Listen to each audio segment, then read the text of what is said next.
The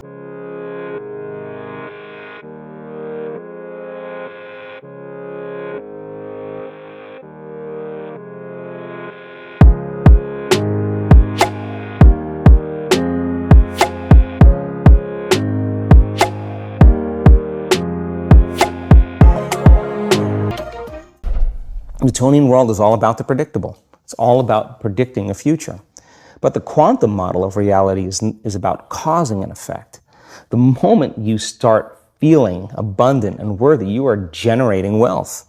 The moment you're empowered and feel it, you're beginning to step towards your success. The moment you start feeling whole, your healing begins. And when you love yourself and you love all of life, you'll create an equal. And now you're causing an effect.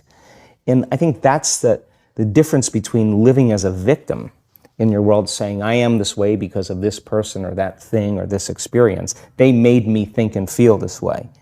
When you switch that around, you become a creator of your world, and you start saying, my thinking and my feeling is changing an outcome in my life. And now that's a whole different game, and we start believing more that we're creators of reality. How do we then go from that, like mechanistically, to begin this visualization process of something that's empowering? It's me in a different state. It's my future self. Is it meditation? Is it, what does that look like?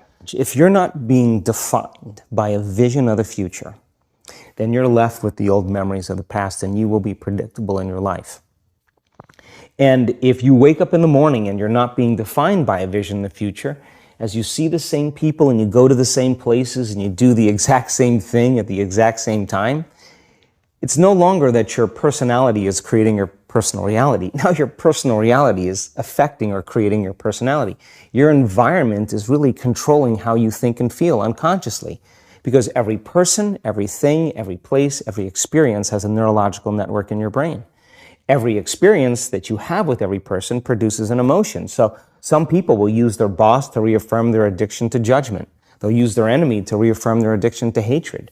They'll use their friends to reaffirm their addiction to suffering. So now they need the outer world to feel something. So to change then is to be greater than your environment, to be greater than the conditions in your world. And the environment is that seductive. So then why is meditation the tool? Well, let's sit down, let's close our eyes. Let's disconnect from your outer environment. So if you're seeing less things, there's less stimulation going to your brain. If you're playing soft music or you have earplugs in, less sensory information coming to your brain, so you're disconnecting from your environment. If you can sit your body down and tell it to stay like an animal, stay right here. I'm going to feed you when we're done. You can get up and check your emails, you can do all your texts, but right now, you're going to sit there and obey me. So then, when you do that properly, and you're not eating anything or smelling anything or tasting anything, you're not up experiencing and feeling anything, you would have to agree with me that you're being defined by a thought, right? So when the body wants to go back to its emotional past, you become aware that your attention is on that emotion, and where you place your attention is where you place your energy. You're siphoning your energy out of the present moment into the past, and you become aware of that. And you settle your body back down in the present moment, because it's saying, well, it's 8 o'clock. You normally get upset because you're in traffic around this time, and here you are sitting, and we're used to feeling anger, and you're off schedule. Oh, it's 11 o'clock, and you usually check your emails and judge everybody. Well, the body's looking for that predictable chemical state. Every time you become aware that you're doing that, and your body is craving those emotions, and you settle it back down into the present moment, you're telling the body it's no longer the mind, that you're the mind, and now your will is getting greater than the program. And if you keep doing this over and over again, over and over again, over and over again, just like training a stallion or a dog, it's just going to say, I'm going to sit.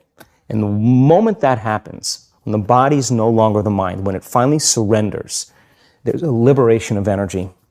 We go from particle to wave, from matter to energy, and we free ourselves from the chains of those emotions that keep us in the familiar past. And we've seen this thousands of times. In fact, we can actually predict it now on a brain scan.